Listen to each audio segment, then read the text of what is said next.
नमस्कार, मैं हूं रूपेश कुमार और आप देख रहे हैं टीवी 9। बिहार की आज की 5 बड़ी खबरें। परीक्षा माफियाओं के चंगुल में बिहार की सर्वोच्च संस्था बीपीएससी। लालू यादव के जन्मदिन समारोह के दौरान भोजपुरी गायक को भेंट किए गए राबड़ी देवी के कंगन ने लिया राजनीतिक रंग। बिहार के लगभग 2.5 लाख शिक्षकों की नौकरी पर खतरा।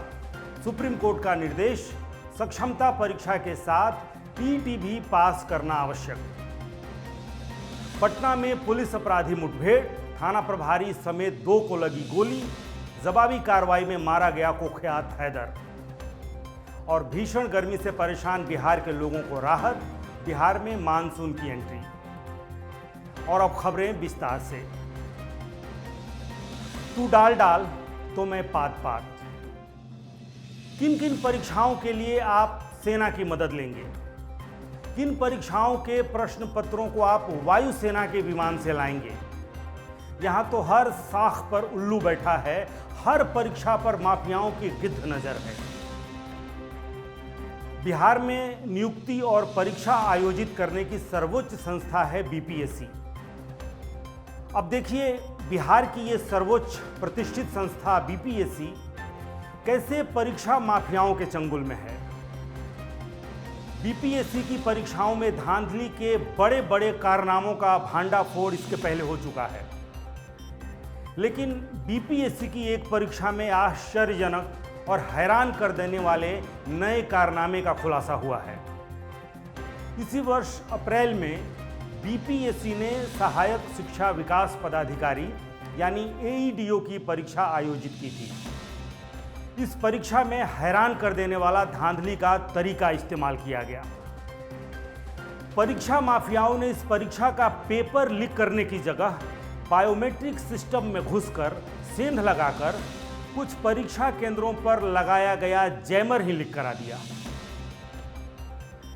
बीपीएससी की इस परीक्षा में परीक्षा माफियाओं ने हैरान कर देने वाले तरीके इस्तेमाल किए हैं। इस परीक्षा के लिए जो बायोमेट्रिक कंपनी चयनित थी, उसके कुछ कर्मियों को ही पहले परीक्षार्थी बना दिया।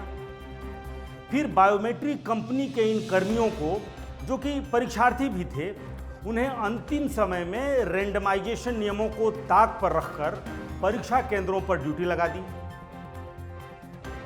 ये बायोमेट्रिक जो कर्मी हैं, वो खुद ही परीक्षा के अभ्यर्थी भी थे। अब इन परीक्षार्थियों ने अपने अपने परीक्षा केंद्रों पर जो जैमर लगा था, उसे परीक्षा केंद्र के कुछ सीमित हिस्सों को जैमर से मुक्त कर दिया। परीक्षा शुरू होने और प्रश्न पत्र मिलने के बाद ब्लूटूथ जैसे उपकरणों का इस्तेमाल किया और बाहर बैठे स्कॉलर की सहायता से सारा उत्तर छाप दिया। परीक्षा माफियाओं की इस तैयारी और तरीके का जब खुलासा हुआ है तो सबके होश फाख्ता हो गए हैं। तू डाल डाल तो हम पात पात। जयपुर की बायोमेट्रिक सत्यापन कंपनी साई एजुकेयर और जैमर कंपनी ECIL और इसके 35 जो कर्मी हैं, उनको गिरफ्तार किया गया है। वहीं इस पूरी धांधली में बीपीएससी के कुछ पदाधिकारियों की भी भूमिका संदिग्ध पाई गई है। यह परीक्षा हालांकि पहले ही रद्द की जा चुकी है। और अब दूसरी बड़ी खबर। लालू प्रसाद यादव के जन्मदिन समारोह के दौरान एक भोजपुरी गायक को राबड़ी देवी ने खुश होकर अपना कंगन भेंट कर दिया था। अब राबड़ी देवी का यह कंगन राजनीतिक रंग ले चुका है। राजनीति का भी जरा रंग देखिए। जन्मदिन लालू प्रसाद यादव का, समारोह का आयोजन तेजस्वी यादव का, कंगन राबड़ी देवी का, कंगन सोने का, रंग भी सोने का, लेकिन रंग में भंग जदयू नेता का। कंगन का हिसाब मांग रहे हैं जदयू के नेता नीरज कुमार। नीरज कुमार ने ईडी, ईओयू और आयकर विभाग तक को पत्र लिख दिया है। पत्र में नीरज कुमार ने मांग की है कि गायक को दिए गए कंगन की वास्तविक कीमत, उसकी खरीद का स्रोत, भुगतान किस माध्यम से किया गया, पूरे मामले की जांच की जाए। उन्होंने यह भी कहा है कि यदि कंगन के मूल्य या उसकी प्रकृति को लेकर भ्रामक जानकारी सार्वजनिक रूप से दी गई है तो उस पहलू की भी जांच होनी चाहिए। दरअसल 11 जून को लालू प्रसाद यादव का जन्मदिन था। जन्मदिन समारोह के दौरान राबड़ी आवास में भोजपुरी गायक छोटू छलिया ने अपनी प्रस्तुति दी थी और कार्यक्रम के दौरान खुश होकर राबड़ी देवी ने उन्हें अपना कंगन उतार कर दे दिया। अब इसका वीडियो सोशल मीडिया पर तेजी से वायरल हुआ और इसके बाद कंगन की कीमत, उसकी प्रकृति और अलग अलग दावे किए जाने लगे। कुछ लोगों ने इसे सोने का कहा, किसी ने हीरे का कंगन बता दिया, अलग अलग दावे किए जाने लगे। और इसी बीच जदयू एमएलसी नीरज कुमार ने इस मामले की जांच की मांग उठा दी है। और अब तीसरी बड़ी खबर, सरकारी स्कूलों में कार्यरत शिक्षकों को टीईटी पास करना अनिवार्य है। यह शिक्षकों की न्यूनतम योग्यता है। बिहार के स्कूलों में 5,80,000 शिक्षक हैं।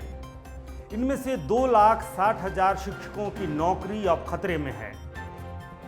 अब इन शिक्षकों को अपनी नौकरी बचाने के लिए सीटीईटी या टीईटी परीक्षा पास करनी होगी। ऐसा नहीं करने पर इनकी नौकरी भी जा सकती है। जिन शिक्षकों ने सक्षमता परीक्षा पास की है उनके लिए भी टीईटी या एसटीईटी परीक्षा पास करना अनिवार्य है। बिहार में 2,60,000 ऐसे शिक्षक हैं जिन्होंने यह परीक्षा पास नहीं की है। हालांकि इसमें बुजुर्ग शिक्षकों को थोड़ी राहत दी जाएगी। जिन शिक्षकों की उम्र 55 वर्ष या उससे अधिक है उनकी नौकरी तो नहीं जाएगी, लेकिन उनके प्रमोशन के दरवाजे बंद हो जाएंगे। बिहार में ऐसे लगभग 60,000 शिक्षक हैं जिनकी उम्र 55 से ज़्यादा है और उन्होंने परीक्षा पास नहीं की है। इन बुजुर्ग शिक्षकों को ना तो प्रधानाध्यापक बनने का मौका मिलेगा और ना ही इनके अनुभव का अन्य कोई लाभ नहीं मिलेगा। अब राज्य के 2 लाख शिक्षकों को अपनी नौकरी बचाने के लिए सिर्फ 3 मौके हैं और 2028 आखिरी डेडलाइन है। सुप्रीम कोर्ट ने भी कहा है कि सरकारी विद्यालयों में कार्यरत शिक्षकों को टीईटी पास करना अनिवार्य है। यह शिक्षकों की न्यूनतम योग्यता है। इधर बिहार राज्य प्राथमिक शिक्षक संघ ने इसका विरोध किया है। उनका कहना है कि 2011 से पहले जो शिक्षक नियुक्त हुए हैं उनके ऊपर नए नए नियम थोपना यह अन्याय है। और अब चौथी बड़ी खबर, पटना के मसौढ़ी में पुलिस और अपराधियों के बीच मुठभेड़ हो गया। थाना प्रभारी और दारोगा को गोली लगी तो पुलिस की जवाबी गोलीबारी में एक अपराधी भी मारा गया है।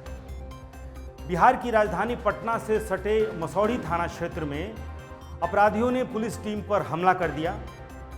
शुक्रवार की देर रात हुई इस घटना में अपराधियों की गोली से मसौढ़ी थाना प्रभारी राहुल कुमार और दारोगा संजय कुमार घायल हो गए। दोनों पुलिसकर्मियों को इलाज के लिए अस्पताल में भर्ती कराया गया है। घटना के बाद इलाके में पुलिस ने बड़े स्तर पर सर्च ऑपरेशन भी शुरू किया है।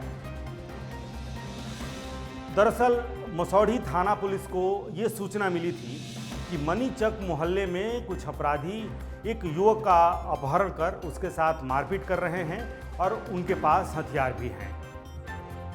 सूचना मिलते ही पुलिस टीम कार्रवाई के लिए मौके पर पहुंची।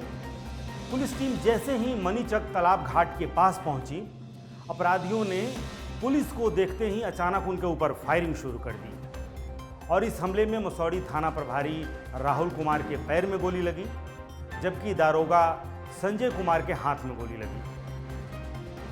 अपराधियों की फायरिंग के बाद पुलिस ने भी जवाबी कार्रवाई की और इसमें एक अपराधी मोहम्मद हैदर मारा गया। दरअसल OLX के माध्यम से मोबाइल खरीदने के बहाने अपराधियों ने इस युवक को बुलाया था, फिर उसका अपहरण कर लिया और उसके साथ लूटपाट और मारपीट शुरू कर दी। इसकी सूचना पुलिस को मिल गई और पुलिस ने अपना ऑपरेशन शुरू कर दिया। बिहार में पुलिस टीम पर हमले की घटनाओं ने एक बार फिर से सुरक्षा व्यवस्था पर सवाल खड़े कर दिए हैं। मसौढ़ी की इस घटना के बाद पुलिस महकमे में भी हड़कंप है। अधिकारियों ने जल्द से जल्द अपराधियों को गिरफ्तार करने के निर्देश दिए हैं। फिलहाल पुलिस इलाके में छापेमारी कर रही है और आसपास लगे सीसीटीवी कैमरों से और अन्य माध्यमों से अपराधियों की पहचान भी कर ली गई है। उनकी जल्द गिरफ्तारी भी हो जाएगी। और अब पांचवी और आखिरी बड़ी खबर। भीषण गर्मी से परेशान बिहार के लोगों के लिए राहत की खबर है। बिहार में दक्षिण पश्चिम मानसून की एंट्री हो चुकी है। मौसम विज्ञान विभाग के अनुसार आज मानसून बंगाल की खाड़ी के उत्तर पश्चिमी और पश्चिम मध्य हिस्सों के आगे बढ़ते हुए बिहार, पश्चिम बंगाल, उड़ीसा और झारखंड के कुछ इलाकों में सक्रिय हो गया है। इसी वजह से आज बिहार के अधिकांश हिस्सों में बारिश होने की संभावना है। मौसम विभाग के पूर्वानुमान के अनुसार आज राज्य के ज़्यादातर इलाकों में बारिश का असर देखने को मिलेगा। खासकर उत्तर पश्चिम और उत्तर मध्य बिहार के कई जिलों में छिटपुट बारिश होने की संभावना है, जबकि पूर्वी बिहार के जिलों में अधिक बारिश दर्ज की जा सकती है। मौसम विभाग के मुताबिक आज पश्चिम चंपारण, पूर्वी चंपारण, गोपालगंज, सीवान, सारण, मुजफ्फरपुर, उत्तर बिहार के जो इलाके हैं दरभंगा, मधुबनी, सीतामढ़ी, शिवहर, समस्तीपुर, ये जो इलाके हैं और इनके अलावा उत्तर बिहार के कई अन्य ज़िलों में भी छिटपुट बारिश का अनुमान है। इन इलाकों में दिन भर बादलों का आना जाना बना रह सकता है और कई स्थानों पर गरज और चमक के साथ हल्की से मध्यम बारिश भी हो सकती है। वहीं पूर्वी बिहार और कोसी के इलाकों सुपौल, अररिया, किशनगंज, पूर्णिया, कटिहार, सहरसा, मधेपुरा, खगड़िया और भागलपुर, बांका, मुंगेर और जमुई, लखीसराय और यहाँ के अधिकांश हिस्सों में तेज़ बारिश की संभावना जताई गई है। इन क्षेत्रों में ज़्यादा स्थानों पर बारिश होने से तापमान में कमी आने और उमस से राहत मिलने की उम्मीद है। आज के लिए बस इतना ही। नमस्कार।